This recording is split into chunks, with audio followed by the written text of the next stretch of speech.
মঙ্গলখালী কওমি নুরানী হাফিজিয়া মাদ্রাসা উদ্যোগে আয়োজিত হিফজুল কোরআন প্রতিযোগিতা 10 পারা গ্রুপে অষ্টম স্থান অধিকারী মোহাম্মদ ইরফানকে পুরস্কার নেওয়ার জন্য বলা হলো। মঙ্গলখালী কওমি নুরানী হাফিজিয়া মাদ্রাসা এর পক্ষ থেকে হিফজুল কোরআন প্রতিযোগিতা পঞ্চম স্থান অধিকারী মোহাম্মদ সামিউল ভোলা তাকে পুরস্কার নেওয়ার জন্য বলা হলো।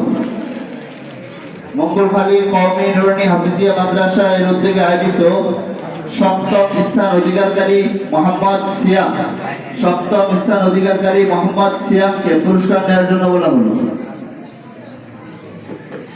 প্রথম অর্ধবার্ষিক পরীক্ষায় দারুল কোরআন মাদ্রাসার অর্ধবার্ষিক পরীক্ষায় যে সকল ছাত্ররা মেধা তালিকা আসছে তাদেরকে পুরস্কৃত করা হবে।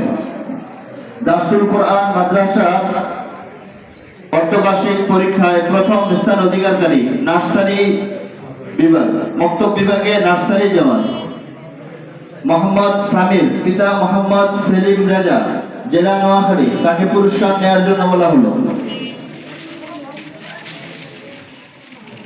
দারুল কোরআন মাদ্রাসায় অর্ধবার্ষিক পরীক্ষায় দ্বিতীয় স্থানকারী মোহাম্মদ মাহমুদুল হাসান পিতা মোহাম্মদ আবুল বাশার জেলা নারায়ণগঞ্জ তাকে পুরস্কার নেওয়ার জন্য বলা হলো।